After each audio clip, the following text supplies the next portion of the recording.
everybody. So welcome to another PodpaGenos podcast. Today we're going to be talking about Pokemon, as there's a lot of Pokemon stuff to talk about, and I've kind of been itching to have a conversation with my good buddy here, X45X, who joins us today. How you doing, X45X? Yo, I'm good. What's good, PapaGenos? How you doing? Pretty good, pretty good. Also, X45X goes by Bowser, so I may be calling them Bowser. So, Bowser, X45X, same person. And how are you doing? Because I know we both just went on trips recently, so I figured why don't we start with that, talk a little bit about what's been going on in our lives before we dive into the Pokemon conversation stuff. Yeah, we've both been suffering from jet lag. Yes. And we didn't even like go anywhere near each other. No, we went the opposite directions, I think, actually. Yeah, absolutely. So I live in Denver, and I went to Nevada.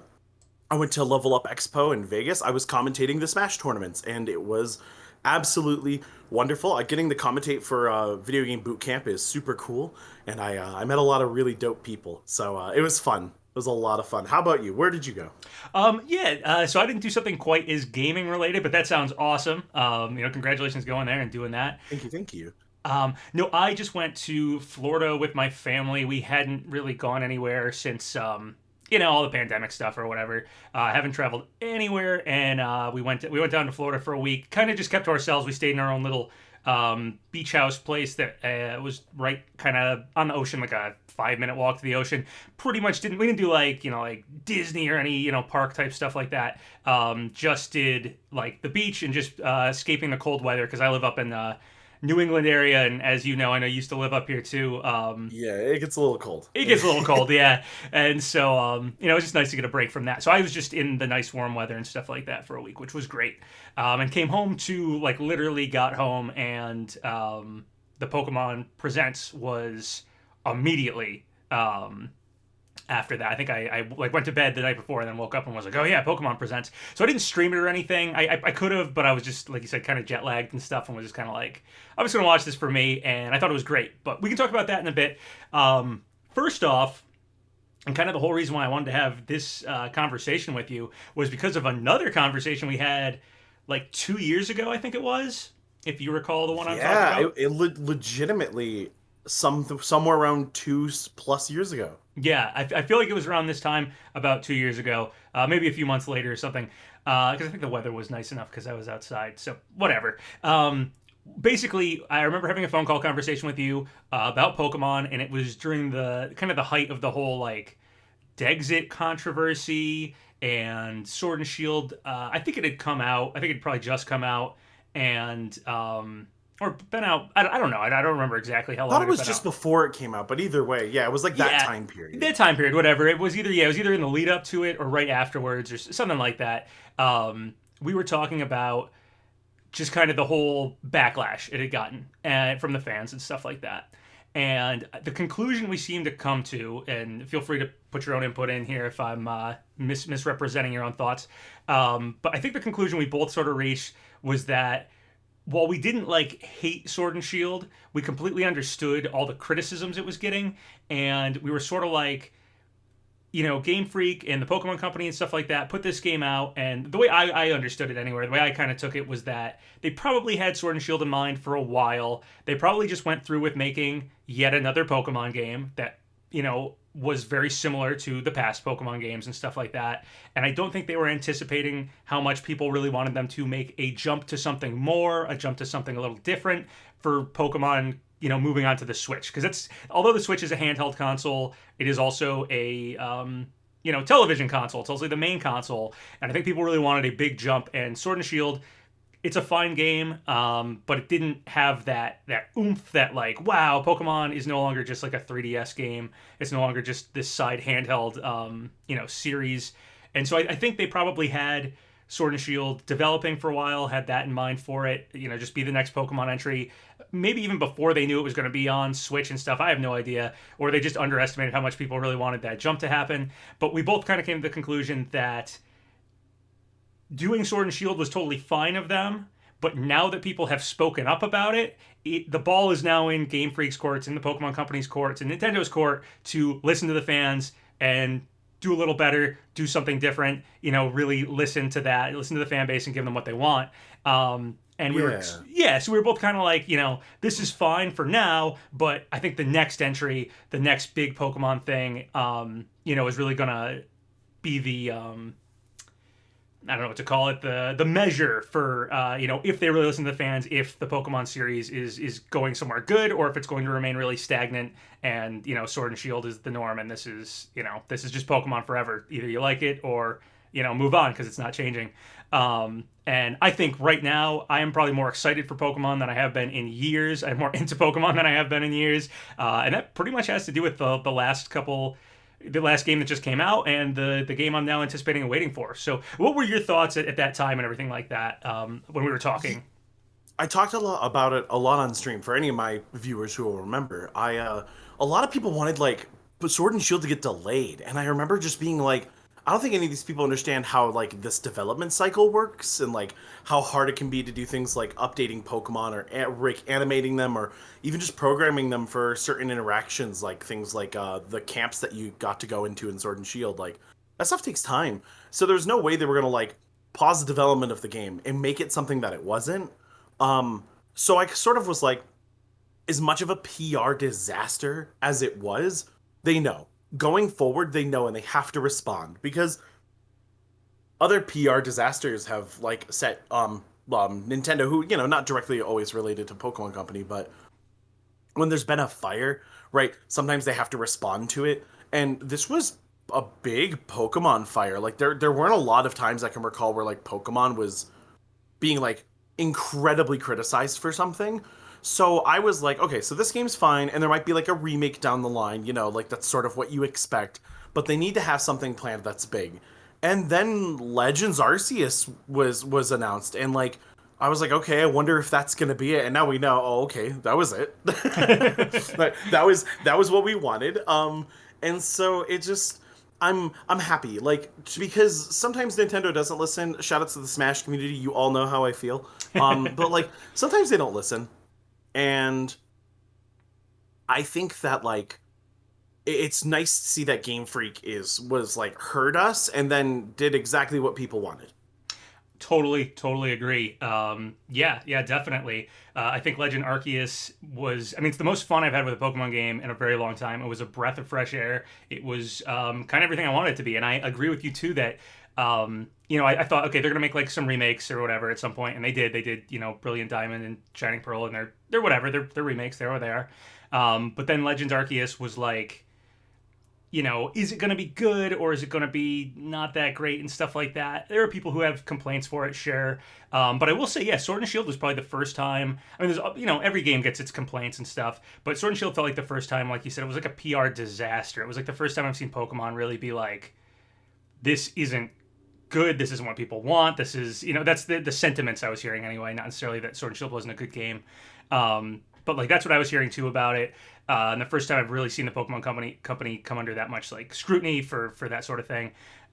So yeah, I am absolutely blown away and super happy that Legend Arceus was as good as it was, and just as it was the best Pokemon game I've played since probably, or at least the most most excited I've been for Pokemon since like when I was a kid, and it was like, I don't know, Red and Blue and Gold and Silver and maybe like Ruby Sapphire, like those first few gens were like so exciting to me.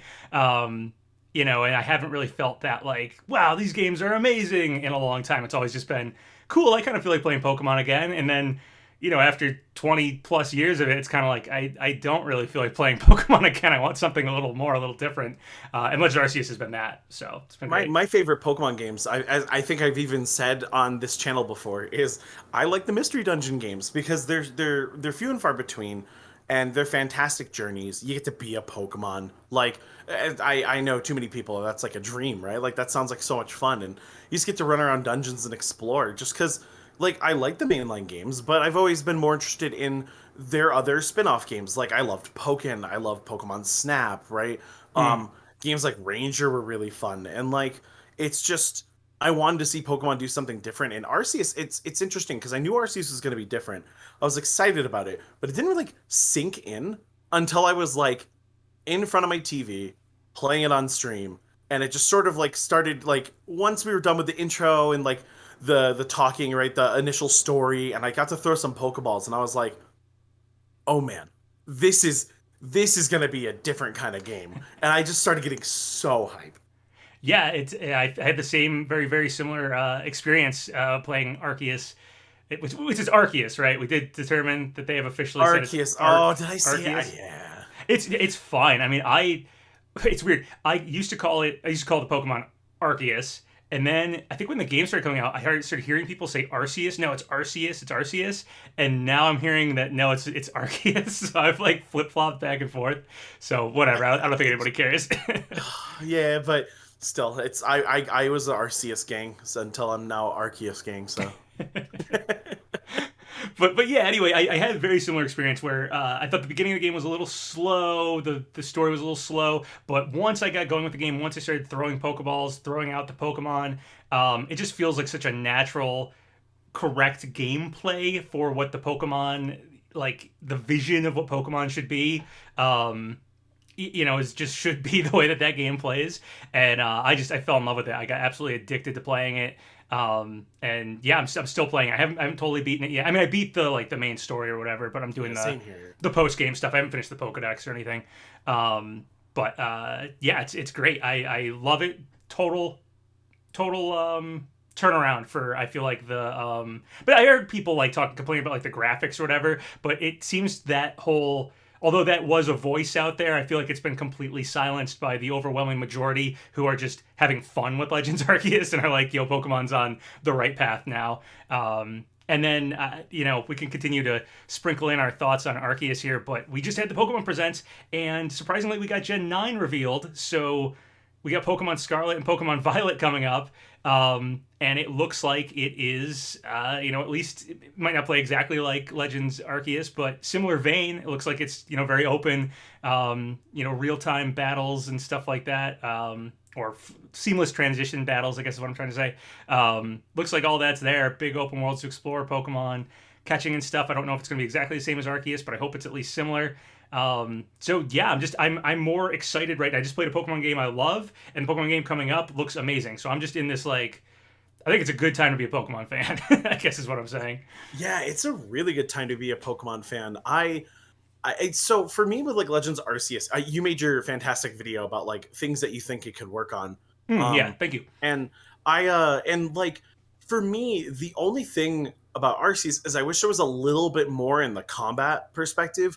I wanted more like fights or dynamic fights or like bigger, scarier Pokemon that you needed to maybe send out multiple Pokemon, incorporate some strategy, but they didn't include like doubles moves or anything like that, right? And I would have loved that, but I realized maybe it was out of the scope for this first project. Maybe they just want to get their formula down. But as I played it, I went, oh, I can see like all the places they could bring this if there was more battle focus. But I realized it was more about the research. And again, I had so much fun. I want to just see them do more. Like if I'm enjoying it this much this time, I wonder how much fun I'm going to have when they add to these mechanics, right? And they do even more with it. But then I thought to myself, watching the Scarlet and Violet trailer, my brain didn't really process, yeah, why wouldn't they? Like, there's no way that dev team didn't play their like, their alpha and whatnot of Arceus and go, oh, this is gonna be good. Because when they're making Scarlet and Violet, it looks truly open world. I like the way Arceus handled its world, but like, it looks truly open world. Are we gonna be able to catch Pokemon in the similar way? Like, are we gonna get into fights out in the field? Like, there's gonna be trainer battles, right? Like, obviously, I would imagine like there would still be gyms and trainers and stuff like that. And I just thought to myself, would I like Arceus if it was slightly less about intense research and a little bit more about battling? And I was like, oh yeah, that's maybe kind of something I did want when I was playing the game. And I was like, oh yeah, wait, this game's gonna be sick, hold on. Yeah, no, I'm in the exact same boat. I mean, my thoughts on Arceus and most of my like quote unquote complaints about it, because I absolutely loved it, were just like, it was kind of like just do more, like add in PvP battling, a little more trainer battles, stuff like that. Was really what like my main things I wanted. And I was going into the Pokemon Presents, I was thinking like, okay, DLC. What's the Arceus DLC going to be? Is it going to be adding in PvP? Is it going to be adding in like a new area with maybe 100 more Pokemon or something? Like I was very focused on, okay, what's the Arceus DLC going to be? And I really feel like like you said, I feel like Gen 9, I feel like Arceus was this like tester game, or this like kind of like dip your toe in the water and see what open world style Pokemon. And I know Arceus isn't fully open world. It's like these different biome areas, which I'm Mostly told, open world. yeah, it's mostly open world, and I'm totally cool with that. I think most people's complaint with Sword and Shield's, like, what was it called, the wild area, was that Yeah. it was. I mean, it was just kind of, it was just one spot. I mean, there was a lot of complaints. Pokemon didn't seem that alive in it. And most of the game was still just the routes between the towns and stuff. Whereas Arceus, I didn't mind having like a hub world or hub town, and then you go to the different areas. If Pokemon did that for its quote unquote open worldness, I think that's totally fine, because I think the thing people were really wanting Pokemon to do, the reason why open world became like what people talked about, is what people really meant. They want to feel like you're really exploring a actual environment and catching living Pokemon that are living in that environment. And Arceus did that perfectly. This new game supposedly is actually full open world. That's what I've read anyway, so. Yeah, and also, like, I'll never forget the way the League of Legends developers once referred to like the old jungle, but they said it looked like monsters at the bus stop, and that's what I felt about like Sword and Shield. Like, you ran around that open area and it was cool. Like, I liked it at first, but like, first of all, the pop in, like, I don't mind graphical pop in here and there. Those Pokemon were jump scares. Like, you if you're on a bike going fast enough, like, Pokemon were actual jump scares some days. And then furthermore, like, it was there were just Pokemon at the bus stop. Like, they were just there. Like, they didn't roam. They weren't interacting. They weren't doing things. It was cute that some of them would like run up to you and chase you for a little bit, but they wouldn't like attack you or anything on sight. And then some of them absolutely wanted that ass immediately. But like, that was it, right? It didn't feel alive, and Arceus made it feel like I actually lived in a world of Pokemon. Like, again, which was part of the appeal of Mystery Dungeon, was just like being a Pokemon meant that you were like very directly interacting with the world, and like the world being alive in Arceus. Like, little things like the whole Chansey thing, right? Where if you take damage, Chansey runs over to you. Like, what? Like, and like heals you and stuff. Yeah, there's those like, little interactions that make the world feel alive. I totally agree. Yeah, like every moment that like people were scared of Pokemon in Arceus, I had a moment of like, yeah, but I've watched the movies, I've watched the shows, like, they're scary, but sometimes they're also incredibly kind and loving. And then Arceus had moments where it was like, yeah, see, look, Pokemon aren't always terrifying. Like, I didn't know, this made my heart jump. I didn't know that Lucario and Riolu were not docile, but they were not aggressive. Like, you could walk up to them and they'd say hello. Like, they chill, they vibe. I was like, what? Like, cool.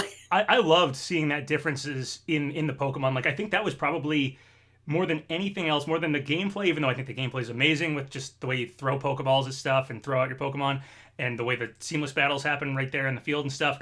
And you explore around and you catch Pokemon. I think more than anything else, though, the real magic of Arceus, which it appears is going to continue going forward, is pretty much exactly what you just described, which is I actually felt like I was interacting with and in that like living, breathing Pokemon world.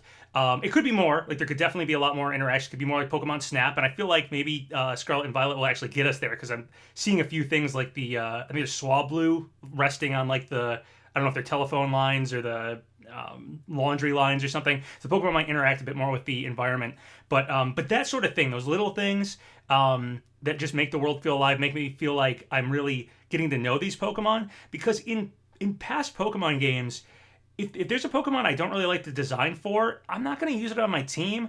I'm probably not going to interact with it very much. I'm going to go into a random battle. I'm going to run away. Maybe in the more newer ones, I'll see, it's 3D render walking around a little bit in some tall grass, and I'll just, again, kind of walk away from it. Arceus really made me feel like Paris. Paris is a Pokemon. I have no strong feelings towards Paris. But playing Arceus, Paris was an angry little bug mushroom monster that wants you dead. And it wants to kill you. It wants to kill you. And, that is like an interaction that I'll never forget. And now there's a place in my heart for Paris. Like, and I feel like every single Pokemon that was in Arceus, I have some moment that happened with them, or some interaction happened, or I had to, even if it was just I had to sneak past them or something like that. It's so much more memorable, so much more alive. Doing it this way. Oh, go ahead. PapaGeno, what's the name of the hippo Pokemon? Oh, is it hippopotas, the normal one? There's like the evolved one and then the unevolved one. I forget which was the one that's an alpha in the second area you go to in Arceus. Yeah, I can't remember its name, but I know what you're talking about. There's a fantastic interaction that happened on stream where I was like, oh, looks like I made the mother angry. I'm just gonna leave. So I tried like casually, like, oh yeah, I'll just run out of the area. It's fine, right? Like I'll just go up the hill, and I did the side quest where you make a camp, and I cleared it pretty quickly Yeah. because it's a very short little side quest. And Hippodon. Hippodon is Hippodon. Thank you. Oh my Hippodon. god. I knew it was close to the word hippo. I was just Yeah. losing it.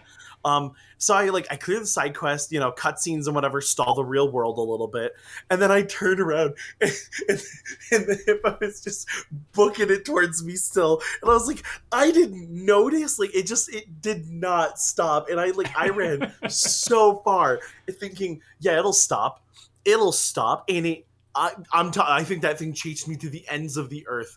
I just left the area eventually. I was like, no, you know what? What if I just leave? Don't give this thing a chance. But it's stuff like that. Like, I mean, we just sat here and we didn't remember the name of the Pokemon, but look at that interaction you had. Look at that, like... I'm never going to forget. Like, never every forget time I see Hippodon, I'm going to be like, oh my god, not this thing again. Like, right, and that is so key to, like, Pokemon. Like, Pokemon should make people, if not love the Pokemon, at least have a connection with the Pokemon.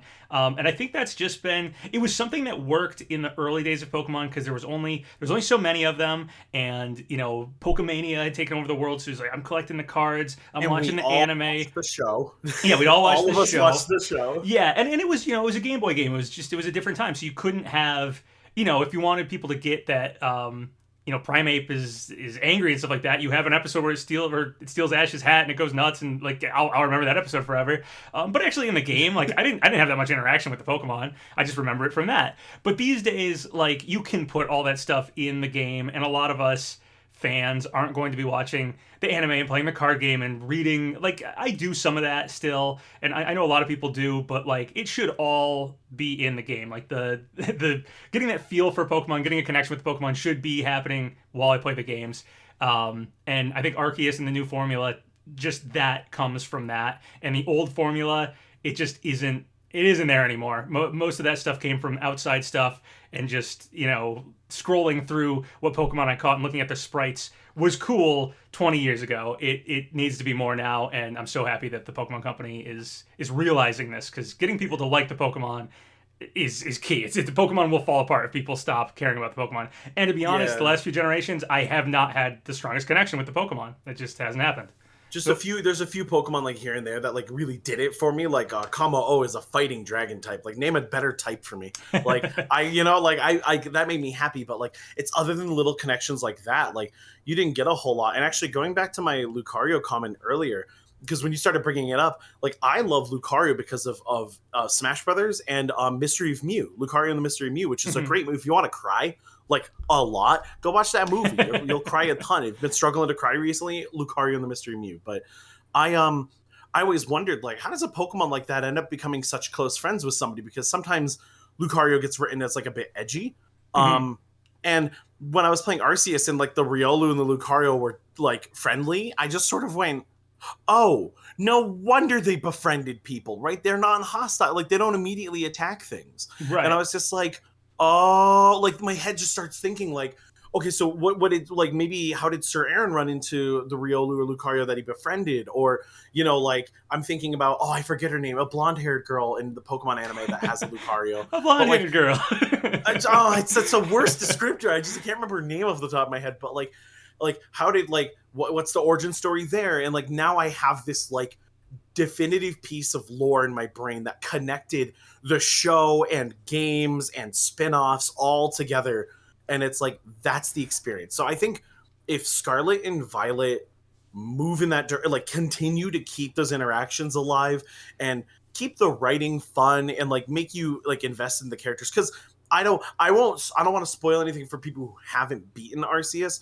but the plot makes turns and moves that legitimately got me a bit as a Pokemon player. Like, I wasn't expecting the direction they took the writing, and I was like, whoa, Like Pokemon taking my breath away is something I haven't experienced again since I was a kid. So like Scarlet and Violet, go to town. Like do those things, Game Freak, because like those moments live rent free in my head, right? And I think we all want more of that kind of experience. Yeah, no, I totally agree. For the Lucario stuff and everything like that, all the stuff that like before I feel like you had to get from supplementary material, which I think most Pokemon fans do a little bit of the anime or the cards or something else outside of it. Something else. Read about the Pokemon, even if it's just on like a Wikipedia online or something. But the actual interactions in the game contributing to that, getting the personalities of the Pokemon, feeling a connection to them is so major. And yeah, I also say the story and the plot of Arceus probably was the one that I've been the most connected to in a long time for Pokemon games. I have not cared at all about Pokemon plot in a while. And not that Arceus had like this amazing story, but I think it just had character interactions that I think because of the presentation of the game, it being a big 3D open world game where these people are on the map with me, and I keep going back to this hub town, and this story just keeps continuing, was so much better than the last few games, which, again, I feel like if you really wanted to connect with those characters, it was in, like, the animes and stuff like that. So I know they're making, one of the things they announced was an anime set in Hisui region. I think that was part of the Pokemon That's presence. going to be so good. Yeah, so that'll be cool. But I did really like the story and stuff in that one too. And I think it literally is the presentation, like the more modern gaming presentation, just lends itself better to storytelling and feeling a connection and all that stuff. And like, you can say the old formula for Pokemon was totally fine gameplay wise, and it is. I can play an old Pokemon game and still, like, I can play original Ruby and Sapphire, throw it in a Game Boy Advance, and have fun with it like I did when I first played it. But there is something more that you can get from more modern graphics, more modern just gameplay style, just a more modern world. Not, I mean, it's set back in time, but like, what we're able to do with gaming today. A lot of little things, little less tangible things, like being attached to the story, getting better connection with the Pokemon comes from that, and we got that in Arceus, and it's great, and it's great to see Gen 9 seems to be, going forward with that, and I think it's going to be pretty amazing. So unless you have anything else you really want to say about Arceus, why don't we talk about the Scarlet and Violet, like, and the newer game we don't have yet. I know exactly what I'm going to bring up. Go for it. So I challenged PapaGenos to this earlier when we were talking on the phone. We're going to try to guess what starter we're picking. So so you know what, PapaGenos, what starter am I picking? You know me. Oh, I think I know exactly what starter you're picking, but before I say what starter you're picking, or I think you're picking, should we talk about the names of the starters? Because we were talking about this before we started recording. I mean, what's not to love? So we were talking about how the names are. We have two this Gen 9, which I don't think we don't have a name for the region yet, right? It's just I don't believe so. No. But it appears to be based on. A lot of people are saying Spain, but I think it's actually. I think it's called Iberia, which I think is Spain and Portugal, and possibly. Northern Africa. I'm not totally positive what is fully Iberia, but I believe it's the whole Iberian Peninsula, which is Spain and Portugal. They're not going to like cut out Portugal off the side of the map or something like that. Doesn't look like. So yeah, I think this one's probably set in Iberia. So these names have a very Spanish flair to them of the starter Pokemon that we have so far. So we have, and I can't roll my R's, so I don't know if you're supposed to roll your R, but was it Sprigatito? Yeah. And Fuecoco? And then Quaxley. something about Quaxley's name just sends me. Like, because it's like for some reason, Sprigatito, Fuecoco, Quaxley. It's like a cartoon character. It's these like Spanish names and then just Quaxley. It feels like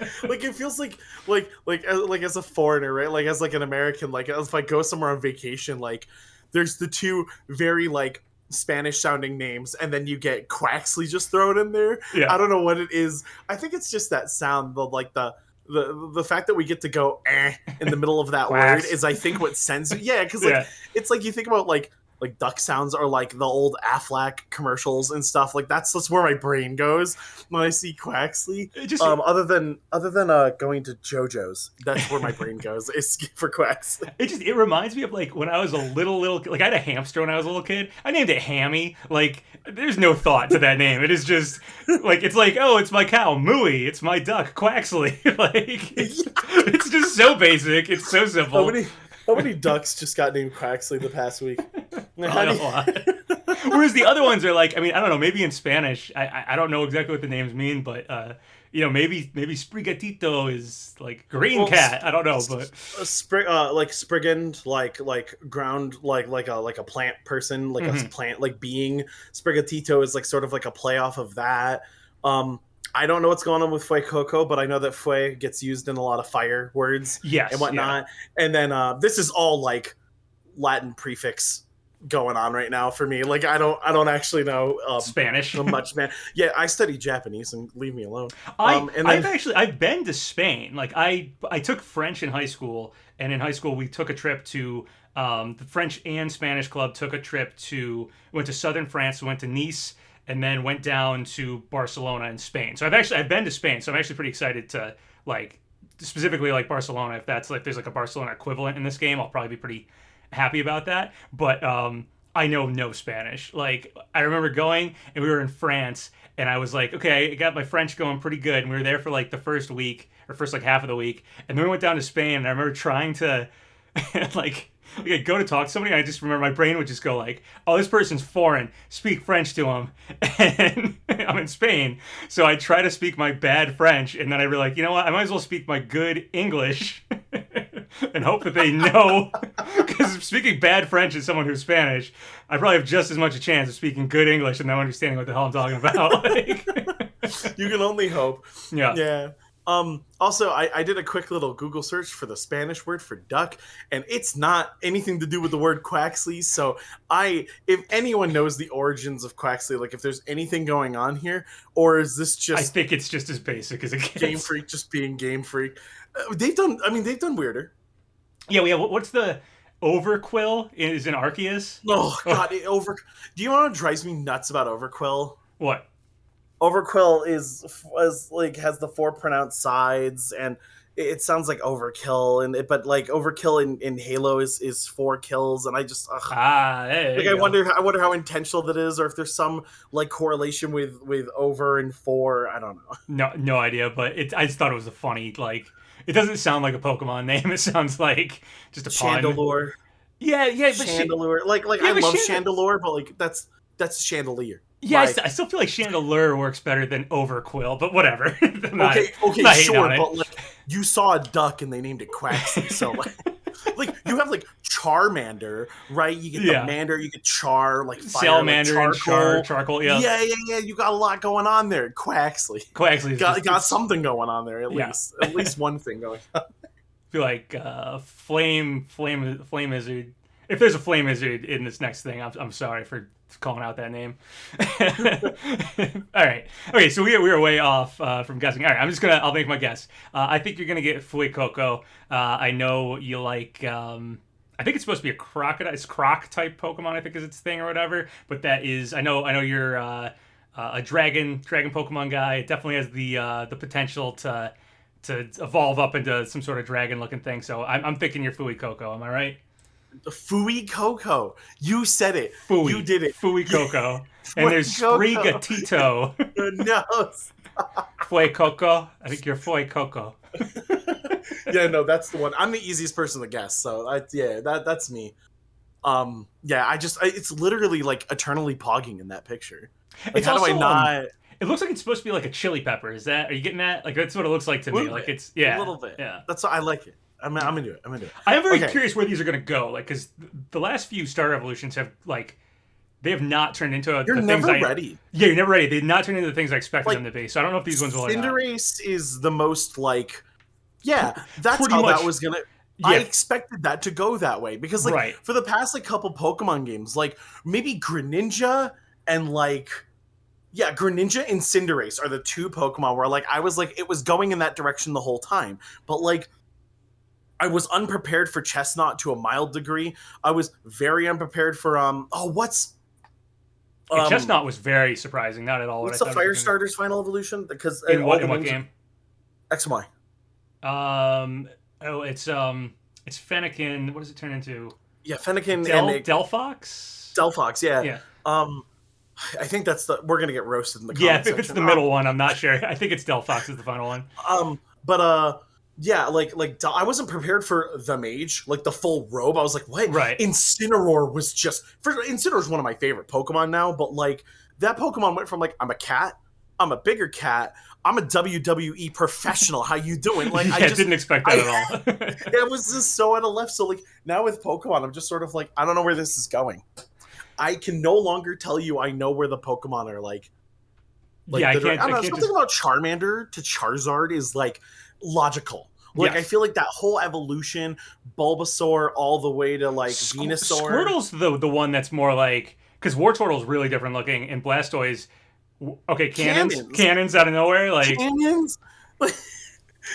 I guess we should have been prepared for this since Gen 1, but it just there's always that one Pokemon where you're like, how did we get here? And I have a feeling, an absolute feeling, we're gonna have a very similar thing happen here. One of these Pokemon is gonna evolve exactly what it's gonna be like. Fuecoco and Sprigatito are both gonna be like are gonna evolve exactly how you expected them to, and then it's gonna be like Quaxley that turns into like something that's not even a duck. The massive furry bait, like incredibly like it's gonna be like super suave looking Pokemon. You're like, what is Pokemon Company? What is this? If there's furry bait, I think it's Sprigatito, but we'll see what happens. No, you're just conditioned because of Incineroar. maybe because yeah. I mean, I'm seeing a cat, and I'm like that thing. I've seen a bunch of memes already, but prepare for Fuecoco to turn into Fire Sidon. Maybe I was just thinking Sprigatito is going to stand up, and it's just going to be some whatever furry bait thing. Anyway, who do you think I'm going to choose out of these? Three? Okay, so I've been thinking about this for a while. You're not going Fuecoco. I just don't see you. Like that's never been your vibe. Like I've always been the resident Scaly in your life, and you're not that guy. So like I'm going to just cross that one off the list. Here's the thing. All of you listening have to know. I heavily affiliate the color green with PapaGenos.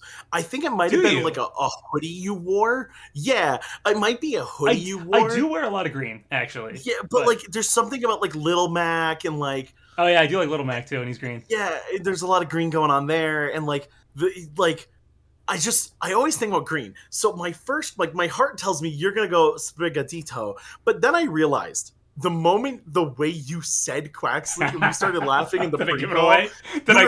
400%. You're the foreigner that shows up in the foreign country and you're excited about trying foreign food. You talked about it on the plane. You didn't, but you talked about it before the trip. You talked about it like, oh yeah, I can't wait when we're in Spain. I'm gonna try this. I'm gonna try this. Where the McDonald's at? Where the McDonald's? Where the McDonald's? I listen, and I had an excuse when I was in Japan to go for the McDonald's because I knew that it tasted different there, and I was interested. It's honestly worth going to if you're somewhere else and there's McDonald's. Like if you're an American and you're somewhere else, or at least like a Westerner, so specifically Japan, McDonald's is like it's pretty darn good. McDonald's it's worth getting at least one meal and being like, yeah, it is different. Yeah, especially if you're like, I just need something quick in Japan. Like, don't fear the McDonald's. I mean, we were traveling and moving around all the time, so there honestly, I think was at least one time where it was like, you know, we had to we basically couldn't get anything else. But if you wanted something to eat, just run to McDonald's real quick and grab some fries. But anyway. Here's the thing: the real seller for me on Quaxley is there's something DuckTales vibe.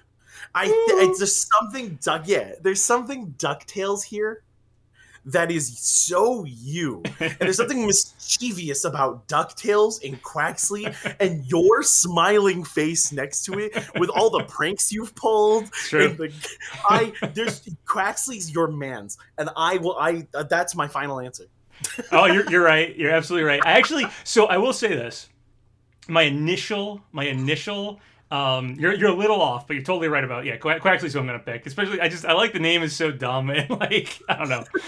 Also, I feel like okay, but let me just say my initial sentiments about the starters when they first revealed them. I actually thought Fuecoco was the best one. I think he is the best design. Out of them. because I think it's just because Sprigatito and Quaxley are like it's a cat, it's a grass cat, but it's a cat, and it's a duck. It's it's got this hair, but like it's a duck. And we have a duck. We have several cats. I think we have a couple of ducks because Psyduck and I know there was a ducklet or something. There's a few, whatever. I don't know if it's called ducklet. There's another duck. I know there's another duck. I didn't know this podcast was titled "PapaGeno and Bowser Get Roasted" in the comments section, but it's coming. Hey, this is what I'm talking about, man. In the last few Pokemon games, I haven't gotten connected with the Pokemon. Arceus is getting me connected. We need to continue that. So if you want me to know the names of these Pokemon, we got to have these open world interaction games, all right? I'm working on it. Anyway, yeah, I like the cartoon character aspect to them. I also think, and this is totally I'll see what they evolve into. I may change my mind if there's something that one of these evolves into and I like it better. I'll switch. But Quaxley makes me think he's going to evolve into like either a Matador or maybe like a Don Quixote. No way! No, you're right. No, you're so right. Yeah, I think he's gonna do something like that, and I like that personality, that vibe. If he does turn into like a knight guy, I mean, we have windmills here, so if he turns into like the lance using windmill fighting guy or something, or if he again like a Matador with a sword and uses his wing like a cape. I've never connected windmills and lances before, but that's gonna live rent free. Well, because it's do you know Don Quixote? Yes. Okay, yeah, it's the book where the guy fights the windmills, or he thinks he's a knight and fights the windmills. So I could see them doing something like that with him. Sprigatito, I have no idea. My best guess is that it's going to stand up and be the sexy looking one by the end. And then Fuecoco, I have no idea what Fuecoco is going to turn into because I see there's like a chili pepper look to it, but it also is apparently it's a croc type Pokemon. It definitely has the some sort of reptilian look. So I don't know if it's going to turn into a dragon, if it's going to turn into more of a crocodile, if it's going to turn into, again, maybe more with the chili pepper theme to turn into something like a cook or some sort, maybe like a cook. You need to. I don't know. Okay, listen. You gotta make a blood pact with me here. Okay. Ride or die your starter this time. I'm known for swapping around. In Sword and Shield, I like them all so much I couldn't choose. Oh man, you're gonna make me. I'm going ride or die. I'm going ride or die Fuecoco. All right, fine. I'll do ride or die Quaxley, but if I really like one of the other ones, I'm totally doing that thing where me and a buddy start up the game and you get to the point where you can trade the starter over and then you restart the game and you pick the other starter so you can trade it back. So I can have both. I spent an entire... So, like, okay, back when I lived in my hometown, when I was this is the Sapphire Ruby era, I was at a Christmas party of, like, my parents' friends, and all of us kids just went in the basement and played video games and stuff, and so we were all playing Pokemon, and I was like, man, I really wish I could have had all the starters, though, because as much as I like Swampert, I really wanted a Blaziken. Mm-hmm. And then... that was a tough gen. All those starters are real good. Right, and so I was like... And so he was just like, wait a minute, like, I have a link cable in my car. Like, let's... Wait, like, and there was a second Game Boy, and his little brother just got the game, and, like, had barely started it, so we asked the little brother, like, do you mind if we do this, if we like restart the game and trade these Pokemon? And he was like, sure thing, because he barely started the game. So we got everyone, all the starters. Like we farmed it. Yeah. For an entire, it was like 3 hours of us just grinding the Pokemon out. We weren't very fast at it, and like I left there with all the starters. I was so happy. I remember doing that. I don't remember what gen it was, but me and my brother, another friend of mine, it might have been my friend Jeff. I don't know. We were together and we did. Maybe even my brother's friend might have been there too. But we did the like we're just gonna restart and trade and restart and trade, and we took like it was like we went and got the game like I don't know in the afternoon, and then it was like okay by the time everybody had to go home, we finally got through it. But everybody had a full set of the starters. I don't remember if that was Ruby and Sapphire or Diamond Pearl or maybe even later than that. But I think it was one of those ones. So, yeah, okay, I will ride or die Quaxley if you want to yes! ride or die Fuecoco. I will do this. I know I'm, this is going out on the internet, so now I got to do it.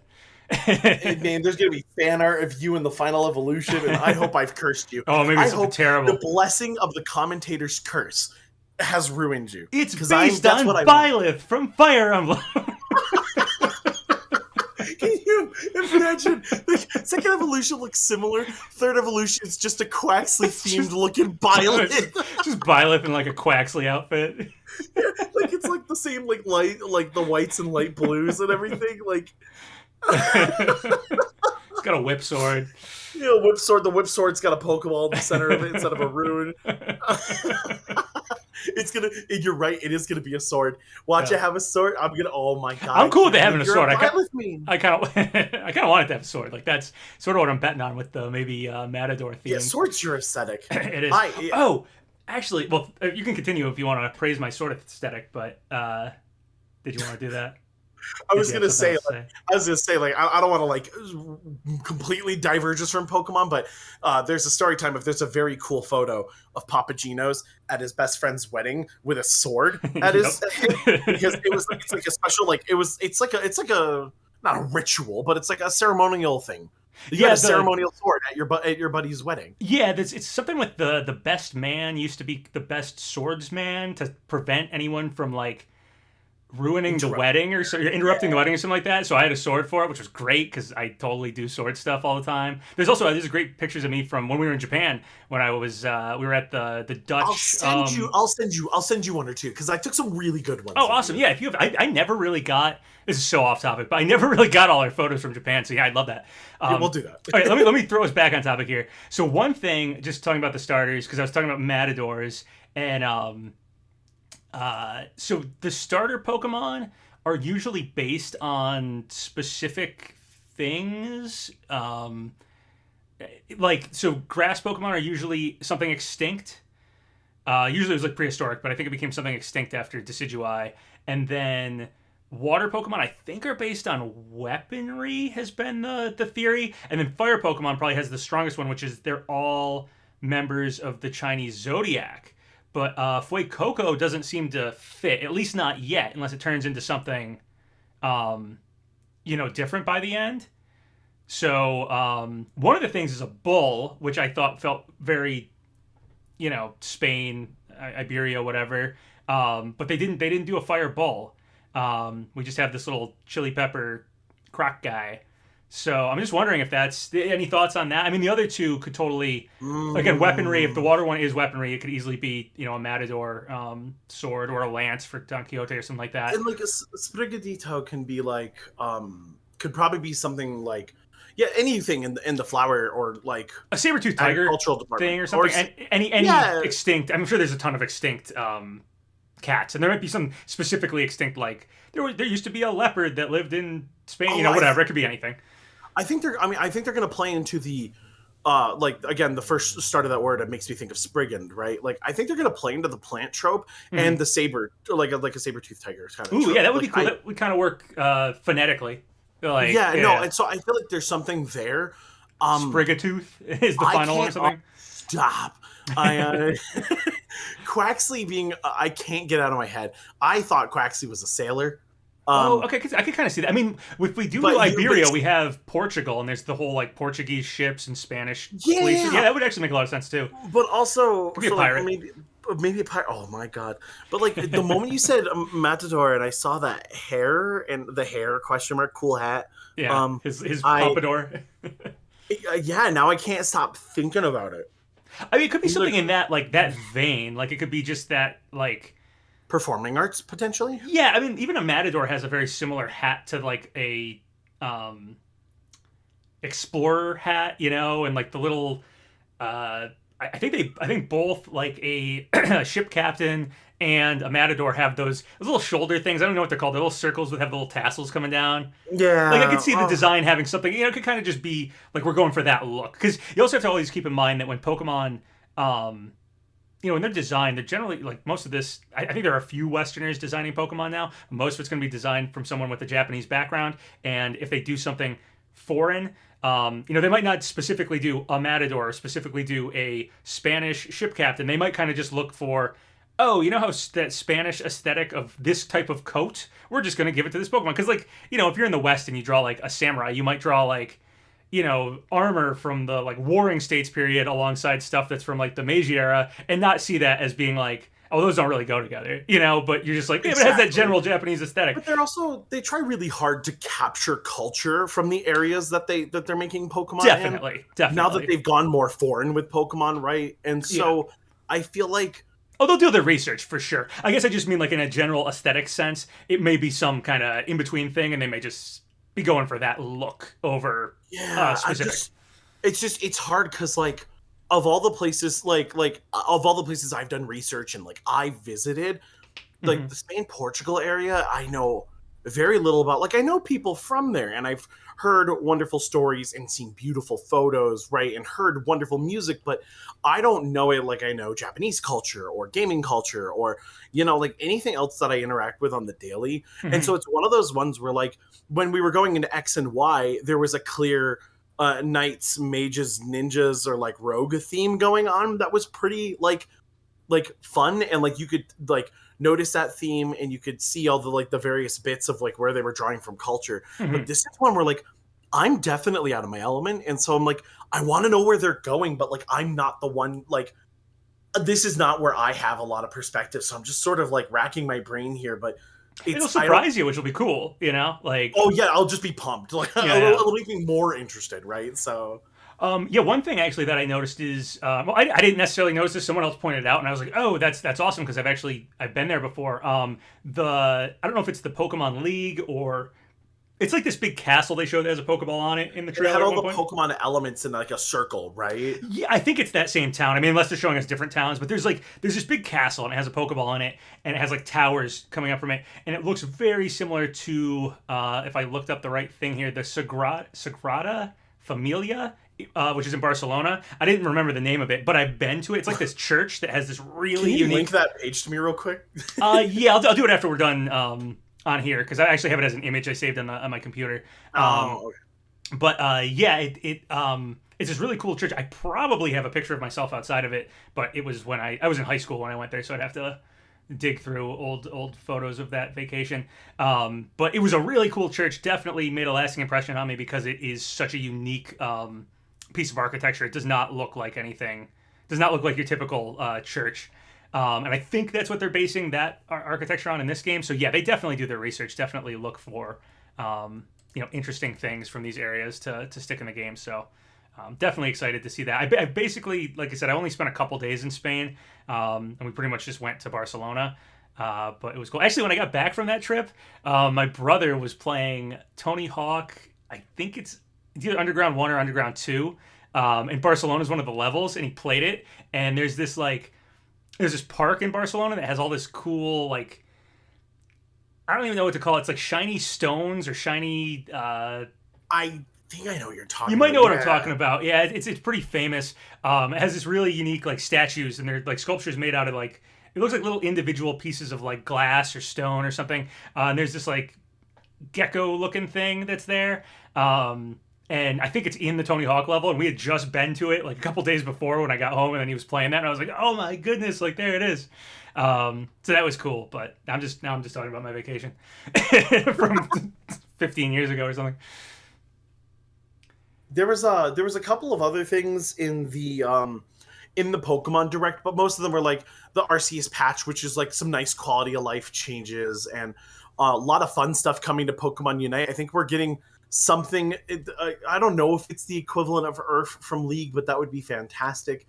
But Would they have a Unite's been Hoopa? in a good Hoopa got place. added, I think. Yes, Yeah, Hoopa. and So something else. I don't remember what it was. it's exciting time to be a Pokemon fan though, because like this is how it starts, right? The fan art comes out, we all start speculating, and like E3's not like it's far enough away that like you're not thinking about it, but it's coming up, right? Like Mm, and like it'll reignite like that excitement. Like it's just I don't know, we're eating well, Pokemon fans, we're eating well. definitely. Um, yeah. So on the Arceus DLC, I just want to say, I when I was watching the presentation, my hope was Arceus DLC to be like a new area and adding player versus player battles. Those are like the two things I really wanted. And then the Arceus DLC got announced, and it's just a few more like little side quest storyline stuff with the I think the outbreaks. I haven't done them yet. The mass outbreaks or something they're called. I think they're like all over the map, and it looks like alphas could be out in outbreaks now, like an outbreak of alphas or something. It looked cool. Don't get me wrong, I'll definitely play it, and I'm loving Arceus. But I was like, man, that's like, that's not really what I wanted. And then Gen 9 got announced, and it was like, never mind, totally happy. Like, let's not do Arceus DLC. Let's just push forward. So I don't know if you had a similar reaction. I know I'm sort of in the camp where like I wouldn't mind more for Arceus. Mm-hmm. I wouldn't mind them adding a little bit of something to it, but I had such a fun time with it. I'm okay to let it rest and like just sort of be like I enjoyed that, especially because like what if this is the future of Pokemon? What if instead of getting constant remakes every other year or so, we get a Legends game in a previous region? If they're these sweet one-shot games, no DLC, just like then and they're not like the mainline game, which like the DLC for Sword and Shield was really fun, and I feel like if I had DLC for Arceus, I'd be really excited. But now I'm like, okay, but if I had Scarlet and Violet's amazing, and then I get DLC for it, I'll explode. Like I just sort of like, yeah, it's sort of what I wanted. I don't mind Arceus not getting much more. I would like to see some updates that add little things here and there, like maybe a multiplayer feature or maybe like a fun little side thing to do, an interesting post-game bonus that could be like silly, but I'm satisfied. Like I want DLC because I want more, but then I realized if they're actually this prepared to release a mainline game in like at the end of the year, then I don't really think I need a DLC because I'm just sort of pumped for the future of Pokemon at this point. Yeah, exactly. I'm exactly same sentiments there. I would have loved some DLC for Arceus, but I'm totally fine if these are going to be little one shot. Like I think my train of thought going into the presents was, well, I know the Legends games, if they make more of them, are going to be what I like because I loved Arceus. So right now I just want more of that. And I was unsure. Okay, if the mainline games happen, are they going to be more like Sword and Shield? Because then I'm probably going to be a Legends fan, and I'll be waiting for some other Legends region, which they may still do. Like you said, maybe they'll switch off every other year. They'll do a Legends game instead of remakes. They'll do Legends set in past regions, and then they'll do a mainline game, and that would be fun with me. But now that I've seen what the next mainline game looks like, and it looks like it's pulling over. I mean, we haven't seen if you throw Pokeballs and throw the Pokemon out, but just about everything else looks to be, Legends Arceus like. So yeah, I'm totally fine with that being what we get instead of DLC. Hey, I just had a really good idea. This is just a brain tickler. All right, yeah, go for it.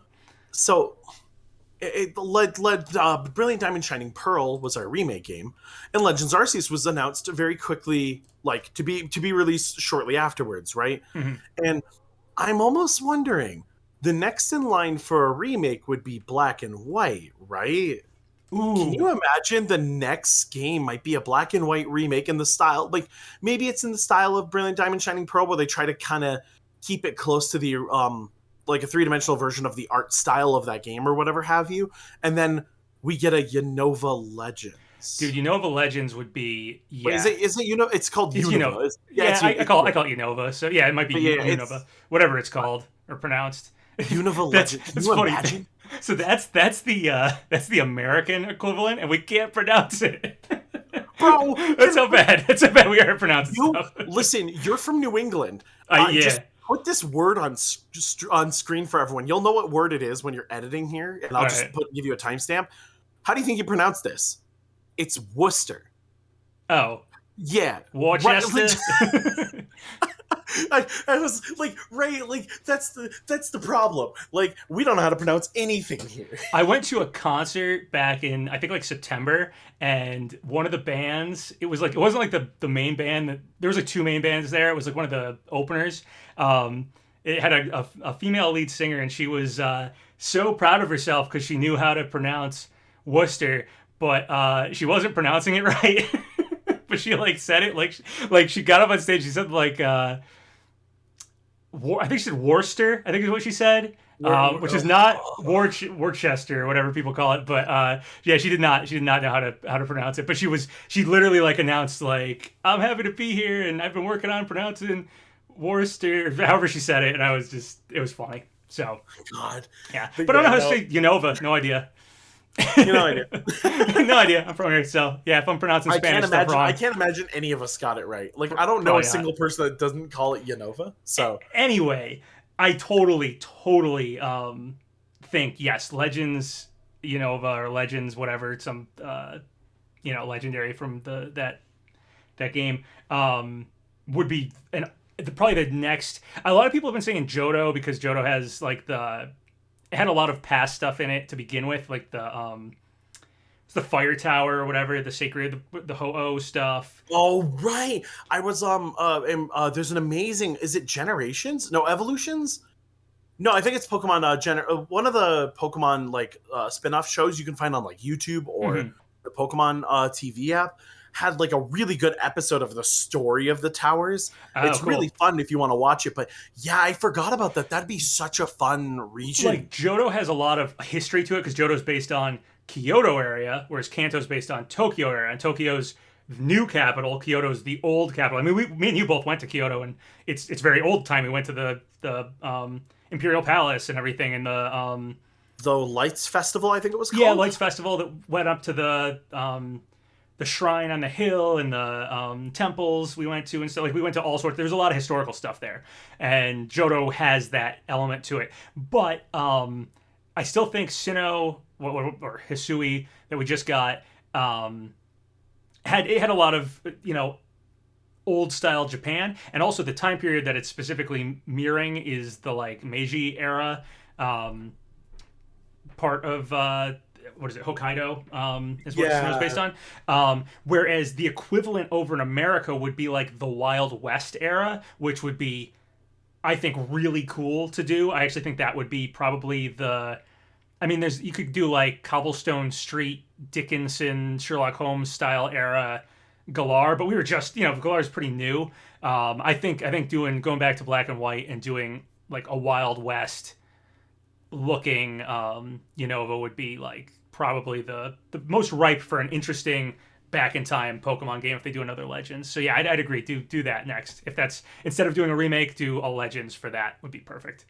Or do a remake and a Legends if they they just did both for if they have the teams for it, I guess. Yeah, like I don't know how, like, I understand how like Call of Duty cranks out the games every year. They're actually taking their first break ever coming up. Thank you, Microsoft. Yeah. That's oh wait, Microsoft does own them now. Bought anyway. It, yeah. Oh, weird. Right. Probably why. Yeah. Oh my god. But what's it called? But it's because there's 3 dev teams, right? Treyarch, Infinity Ward, Sledgehammer. Right. So it's like, it makes sense, right? If you have 3 fully fledged development teams, and then like Raven Software is doing Warzone, it makes sense how they can crank out a game every year. But Pokemon, you don't get to hear a lot. Like, I think the first time we got to hear about one of the teams was like a presentation, like a recent presentation going over Diamond and Pearl, like Brilliant Diamond. That it was going to be a different team. Yeah. Yeah, that they had another team there. So it's like, do they have 3 teams now? I feel like I feel like they mentioned that too, because I think so many people were worried about Sword and Shield and pumping out a game every year. And are they actually going to do an open world game? Are we getting just Brilliant Diamond, Shining Pearl? That I think that's why they were very like clear about, this is a different team. Like, don't worry, we're working on other stuff. Don't worry about it. So I hope there's like 3 dev teams so that everyone gets like nice proper breaks. But this is, again, exciting time to be a Pokemon fan. Definitely. And if I had to choose, like, I don't mind if they stopped doing straight up remix and they did Legends Unova or whatever, and we just do that next instead of a remake. You get Legends Unova and then Gen 10 or whatever, talking years from now, or Gen 9 DLC and a Legends Unova. That would be fine too. Like, however they want to do it. So Scarlet and Violet, how do you feel about the names, actually, just now that I just said them? Because it's funny, like, they're both pretty colors. Mm-hmm. I definitely like the color Violet more than Scarlet.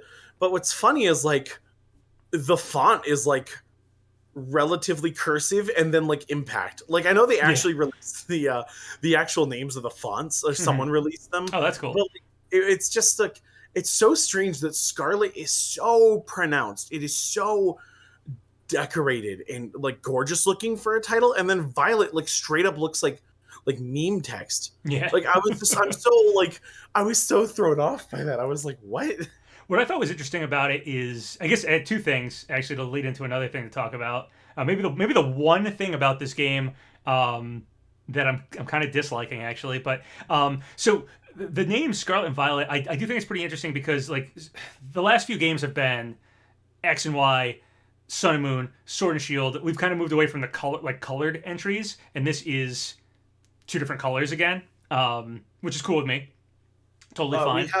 We have very red, and we have Purpley blue. less blue purple. Yeah, exactly. But I'm fine with that. Like, especially if this is going to be like if the gameplay style is going to be like Legends Arceus, and if Arceus was kind of just testing the water, see if people like it. If this is the first mainline game that's going to be truly open world, truly have new gameplay, then yeah, maybe it's good to not call it something. Really like Sword Shield, like weirdly specific, but do something more general, more classic Pokemon. So it'll start off as you thing. Thinking about the names, you just kind of you just put the thought in my head.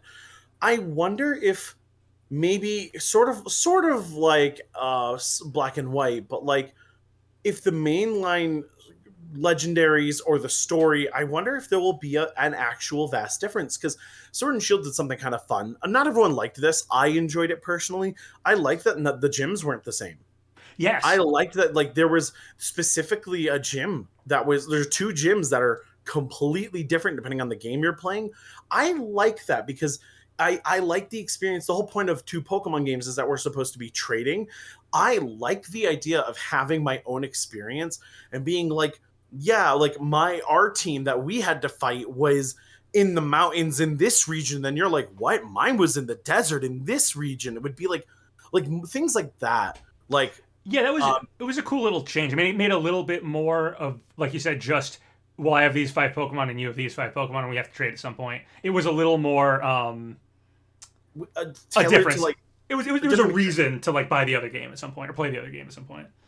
Yeah, or at least like find out like, what Pokemon did they have, right? Like, right. What did they say differently? Like, that stuff is fun, and I kind of hope with an open world game that they decide to take some more liberties with those version differences, because they're fun. And I wouldn't mind. This is the only time you're going to hear me praise Fire Emblem like this. But like, I don't hate Fire Emblem. It's fine. There was no. I mean, like so I don't like Fates. I'm gonna get. Oh man, this is Bowser and PapaGeno get roasted in the comments edition. I don't like Fates very much. Its writing's bad. If you want to fight me in the comments, I'll be there later. But like, I liked the fact that game was a $40 video game, and then you got the other side for $20. If you wanted it, so you didn't have to spend another $40 to play the game. And so I kind of hope that, like, if they do something big like that, that there's also a way to kind of access the other version. But I would like them to go in the direction of having bigger differences between the version, more tailored experiences depending on the version. So I think the only thing I've noticed of differences between the versions, I don't know if you've even seen this, and this is what I was about to say, the one thing I don't like about, or I'm not excited about, or one thing that I seem to dislike about these games, because I never said what that was. The one difference we have here is that I've seen so far, and maybe there's something else other people have noticed, the trainer characters have different colored clothing mattering to what version you pick. Did you see that? No, I don't think so. Yeah, the trainer designs, Scarlet, they're wearing like a orangish red either skirt or shorts, and then I saw them briefly in the trailer, but yeah, it may switch back and forth in the trailer, but yeah, they're either wearing like a blue or this like reddish orange. So if you mattering which version you pick, that's going to be your starting outfit. Appears to be that, which may lead to even more differences between. I mean, they almost look like school outfits. So maybe you're going to school in a different. Maybe you start in a different part of the map or something. What if this? Hold on. Wait, this is only kind of tinfoil hat. Okay, put it on. What if? Okay, it's if Arceus is an isekai, right? Yeah. An out of this world trope for anime, then what if this is the school trope? What if this is like the Pokemon Academy trope? Ooh. And the main area is actually a college or university for trainers or people who plan to live their life with Pokemon or work with Pokemon. And it's a university for it. And that's why they had all the symbols there, because it's also the Elite Four. And that's like your final. Oh, and you have to like build up. Maybe you have to. Maybe we're school kids. Yeah, maybe. Or maybe you're not even like. Maybe I won't go and find gyms. Maybe I'll just like kind of like in Arceus, as I get better at the Pokedex, I get another star or diamond or whatever it is. What if I just a task out in the world and we can come back and take our exam. Our exam, and our exam is, okay, professors, like, not professor as in Pokemon professor, but like teacher, this guy shows up and he's like, all right, I'm the rock teacher. You got to beat rock Pokemon now. You've caught enough of them out in the wild, and the you dean can of rock type. Yeah, Oh. and now you have to fight me or whatever. And it's all where you go back and you fight the gyms. You get a little further in the town, and then you go back out in the wild, and you get a little further. And the rival dynamic too. You could be like, right, like you're all classmates, so like you could have multiple classmates and multiple rivals. That would be so cool. And you can watch like some of them might like fall off, and like you get to encourage them, and some of them might be like trying to push ahead of you, and you got to take them down. Like they could rate so much with that. There's good storyline potential. Oh, please do it. I want to be right on this one. I want to be so right. That sounds so cool. I just got myself so excited. It sounds good, and it sounds good for kind of like open world where we wouldn't have to, okay, I've now made it to the first gym. I've now made it to the second gym. No, all the gyms are in one spot. They're the same as the league. So you do them in order because that's just how you do them. It's not about where on the map you get to the gym. The gyms are all in one spot. That actually would be a good way to kind of, my way would be to just... Like the team might be like a rival school gang, or like a rival, like another academy, or another academy, or potentially like a different class. I'm in math club, and they're like the I don't know, some other club in school. Yeah, or they're the other class. Like you're this class, they're that class. Right. There'd be a lot there. So anyway, the one thing I hate, just because one thing I don't like so far about seeing this game, because I just keep saying that and not saying what it is, it's the designs for the trainers. I don't know how you feel about them. They just seem really, really bland. Unless there's customization? I'm sure there's going to be customization, so I'm probably going to be totally fine with it once I customize the character to look different. I'm just like, usually when a Pokemon game comes out and they show the trainer designs or the gym leader designs or just like the human designs, they're usually pretty good. I usually have liked it, and it usually has had a style that has pretty much it's evolved since the beginning with all the iconic too. They're always like a good looking outfit. Like the fashion of Pokemon is like, I know there's this whole thing of like the fashion of Pokemon's like legitimately infected like the Japanese fashion market many times. I don't doubt it. I mean, it has a cool look to it. I've always liked it. I mean, one of the first draws to Pokemon for me, I think a lot of people kind of forget this about Pokemon these days, but I remember being a kid, Pokemon coming out, and I liked the Pokemon, but I also really loved the idea of like the Pokeballs had a monster inside of it. It had like, that's where I'm keeping my pet. And like Tamagotchis had just been popular. Like virtual pets had just been popular. So the idea of having a creature that like was in this electronic thing in my pocket, or the Pokedex. I mean, we have cell phones in our pockets now, so it's like whatever, no big deal. But when I was a kid, I thought that was the coolest thing in the world to have this little mini computer in your pocket. Like go to these Pokémon Centers and there's a computer where I upload the creatures I just caught, and like that was all so new in the late 90s. And that kind of leads into there was like a high-tech, almost futuristic look to like, I don't know, the jacket that like Red wore and the artwork for the game and the just look of everybody. Like there was a certain thing about Pokemon that had a very cool style to it. And it's pretty much kept that all the way through. But this game is probably the first time I've looked at the trainer designs and been like, they look generic. They don't look like a character I'm going to see in like the anime.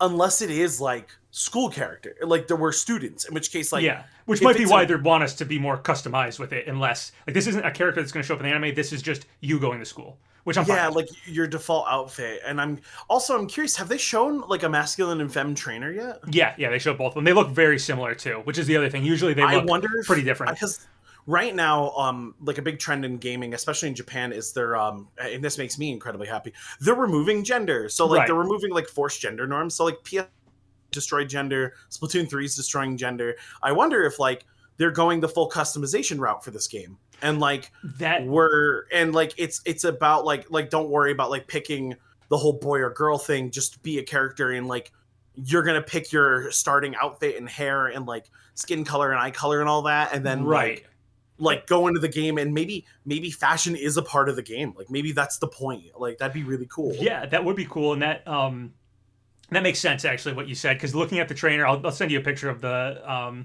what appears to be the male and female choices for trainer, but they may also just be, it's just one trainer. Here's the trainer in a feminine presenting outfit, here's them in a masculine presenting outfit, and you just choose how your trainer looks. You're just picking a hairstyle and everything else, and it's just that's what it's gonna be, and that's why the trainer looks kind of bland, kind of like the same. Because usually what happens is like the female character and the male character choices look like specific people, and then you kind of customize them how you want. But they've been specific people for like the anime and stuff before too. So yeah. They're usually specific characters in the anime, which makes me wonder if maybe like let's continue this tinfoil theory that this is a school or an academy. Yeah, like it would almost make sense that like maybe we follow students and not like the default trainer look, and we get more specific characters out of the story than I don't know. I kind of get what you're saying. Then who we're playing as, we're an avatar character more so than probably past Pokemon games. Yeah, we're like in past Pokemon games, like like even in Arceus, right? Like yeah, it's like I can play as Dawn. Like I could pretty much play as Dawn, but yeah, and then like the other character, right? The character you didn't pick is a fleshed out person with dialogue and everything, right? So right. It's like maybe that won't happen in this game. You just pick your character, and there's no equivalency other character. It's just going to be the same plot characters that. Yeah, I think we both get kind of what we're getting at here. So.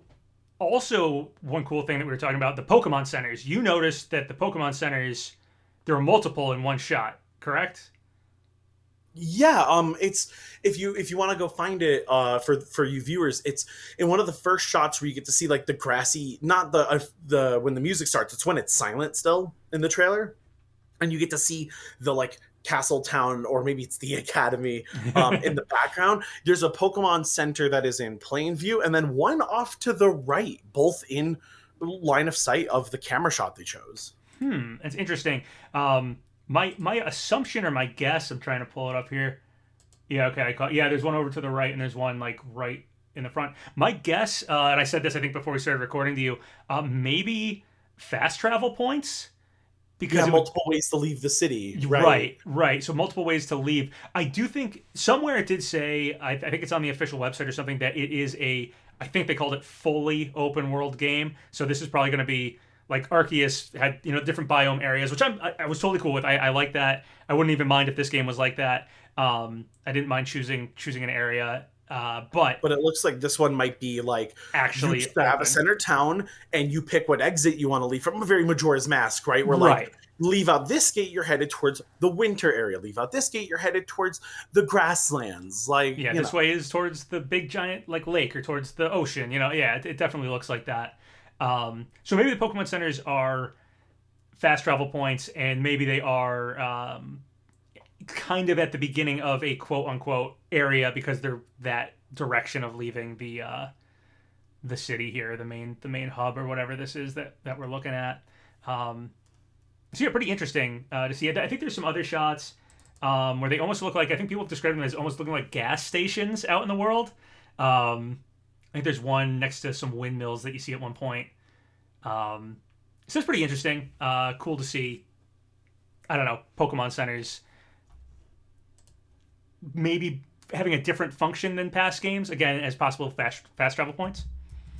Yeah, and also like you can see some in the city. Like there's that one really cool night scene with the ramp in the city. There's like a big ramp and like a little, what looks like maybe a tiny park to the right, and it's like some really cool scenery. But there's like a little Pokemon Center tucked away behind one of the buildings, and you can see it in the back. And it's just like they seem to be everywhere. Yeah. So I'm curious as to like what their purpose is this time around, or like what other functions will be at the Pokemon Center that maybe complement the open world design. I'm not sure. Right, because I mean, Mike, like this game's probably going to add what Arceus didn't have, which would have things like Pokemon Centers, more trainer battles, probably just like more random out there trainer battles, and gym, some sort of gym or league or something random like that. Shops with people who want to fight you and make coffee or something. right.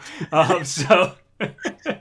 Hey, do you want to throw hands and then have a coffee? Yeah. Great. Let's do it right here with everyone close by. Just you blow up the cafe with earthquakes. I'll never understand how those buildings work. No idea. But I hope there's more of those. But yeah, they'll probably add in, the stuff that like Mainline has that's so core that Arceus didn't have, which is interesting. So I want to see how Pokemon Centers factor into this. If it does have the gameplay style of Arceus. We've seen at least the battles look like they are seamless transition battles, which makes me think I am at least throwing my Pokemon filled Pokeball at Pokemon to start a battle. I don't know if I can, random catch them like in Arceus just by throwing a Pokeball. Maybe I have to start a battle and then I can just start chucking Pokeballs. Unsure, but I think it's going to be at least similar to Arceus. Also, the Pokemon textures and stuff are amazing. Like Seviper and was it Magnemite? Like we got some close-up shots of them. They looked amazing. So I'm pretty excited for that because I liked the look of the Pokemon in Arceus, but they look even better here. Yeah, 100%. I feel the exact same way. Oh, one thing. When the trailer first started for Gen 9, did you think it was Detective Pikachu 2? Because I totally thought it was Detective Pikachu 2. No. No? But I wouldn't have minded. No, like Detective Pikachu is I love more than I ever expected. I'd take it too. Take it too. But yeah, you really thought that they were like all this build up. Right? And Stay then they're tuned. like, oh, and we have one more thing to show you. And it was Detective Pikachu 2 is what you think they were gonna like. I don't know. That's what they were. It's just it was live action. It was like a guy with a flashlight, like going through some like mysterious. I think he was going through like. Oh, I forgot. Right. I forgot about the whole like live action start to this. Yeah. So that's what made me think it was Detective Pikachu 2, and then it was just like, no, it's a new game. So I was like, oh snap, that's even better. Especially after I won't say I was disappointed with the Arceus DLC, but it wasn't the DLC I was hopeful for. So I was just like, all right, guess I got to wait for either another Legends game down the road or hope Gen 9 looks good. And Gen 9 was then immediately announced and it looks great. So yeah, I'm super excited. Very good time to be a Pokemon fan. I don't know, is there anything else you really wanted to go over here? I know we could probably talk all day about this stuff, but I feel like I said most of the stuff on my mind about just the state of Pokemon right now and my excitement for Scarlet and Violet. Is there anything else you had in mind? No, since my tinfoil hat theory, the only other thing is now I want to comb through the live action scenes to see if that was a museum or if that was a academy. Ooh, yeah, I didn't think about that because okay. Because I legitimately assumed it was a museum, and now I'm literally going to second guess myself. So anyway, that's for me to fixate on later. I like the academy. I love this academy theory. Actually, I hope we're right about it. The moment I said it, I went, wait a minute. This isn't just gonna be like a sick Pokemon game. This is gonna be like there's a fan fiction writer in me when I was 9 years old that is screaming at the top of their lungs right now. Do you remember that? I'm pumped about it. Do you remember the episode where they go? It was like in the early episodes. They go to like a Pokemon academy, and there's this girl, and she's a total. I'll just say total B. She's like, I don't remember her name. Do you remember the episode I'm talking about?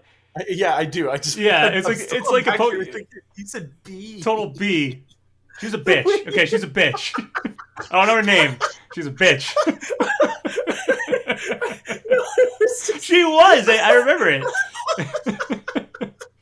No, it was the way you said B. It sounded like it had like the energy of a kid that like has sworn before, but like wasn't sure double hockey sticks. They were like cool enough to be swearing in front of their friends, and you said. No, there was an episode. It's killing me. There was an episode with the Pokemon Academy. I don't remember. There was this girl and she like sucked in there. That was the main point of the episode. Was like them like taking her down a peg or something. But I just remember thinking it was really cool that there was a Pokemon school, and then they never really. I mean, I haven't followed the anime. I'm sure there have been other Pokemon schools. I actually think Ash might even go to school in the Alola anime. But yeah, it would be a cool formula to add to Scarlet and Violet. It would be cool. I can't think of anywhere in Pokemon lore, and I don't know it all, but I know a decent bit where I can think of them referring to universities or like academies or.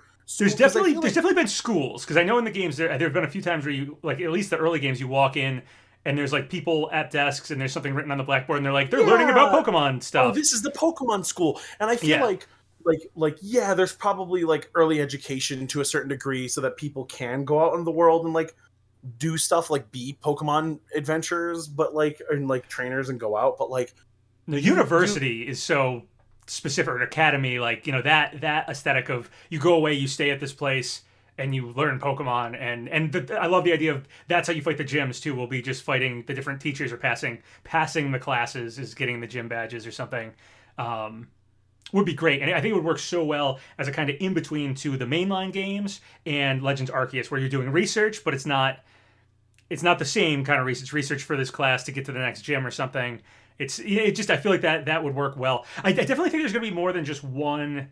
I guess this is probably the one other thing I wanted to say that I haven't said yet. I think there's going to be more than one town. Like I don't think there's just going to be just that hub town.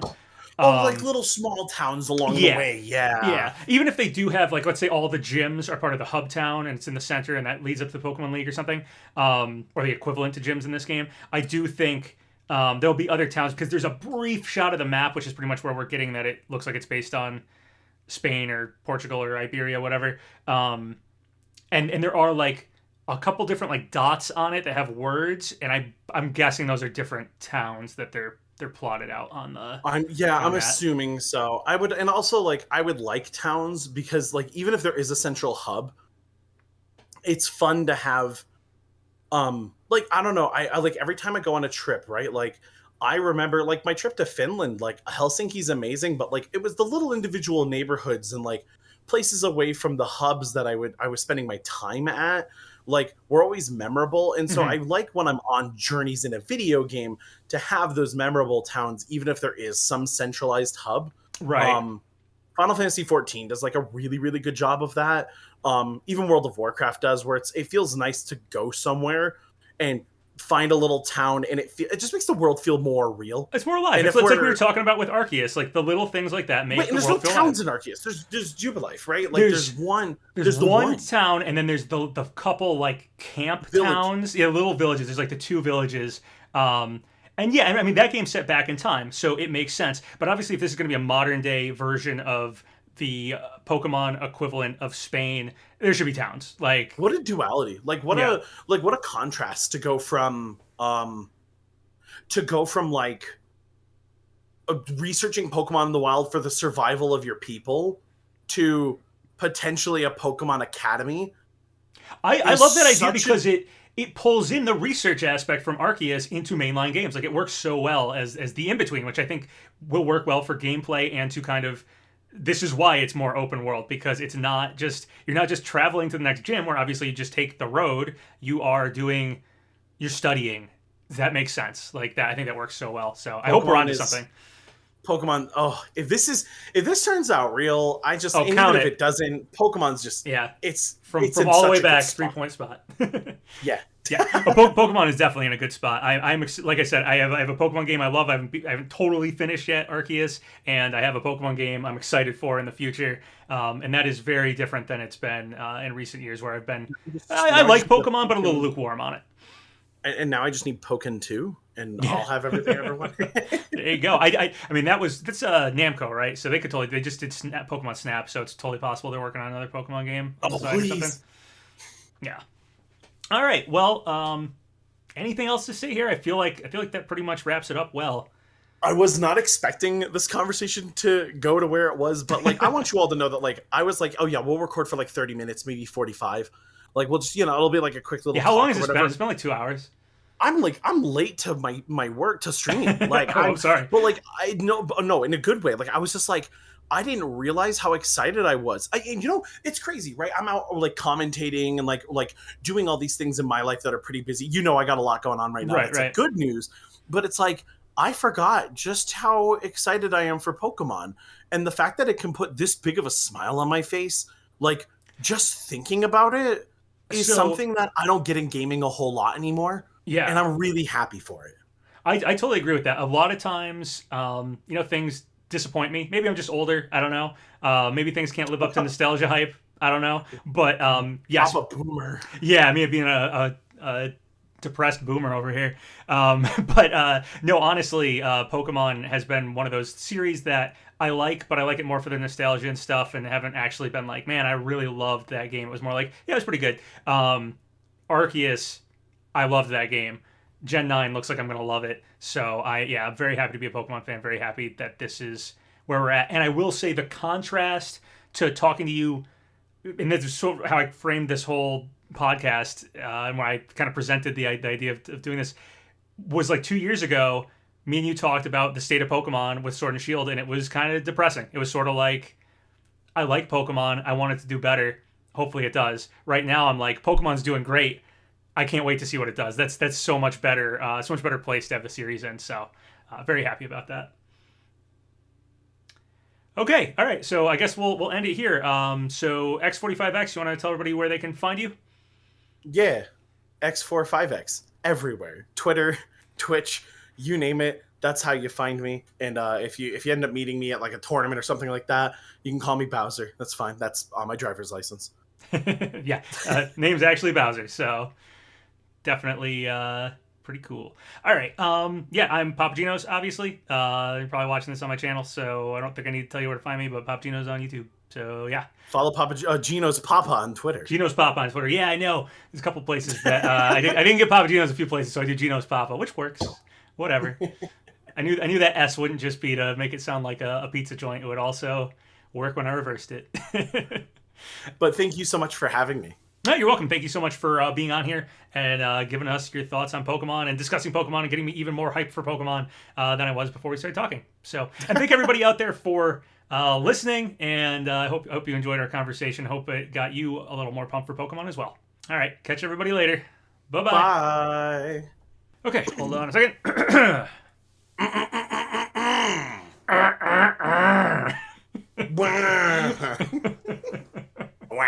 Quack. Just put this at the end. What the hell's going on? Once we go over it, which we might. I am talking. This is me. I am talking, and it is me. Wow, damn, that's so cool. Yes, talking is very cool.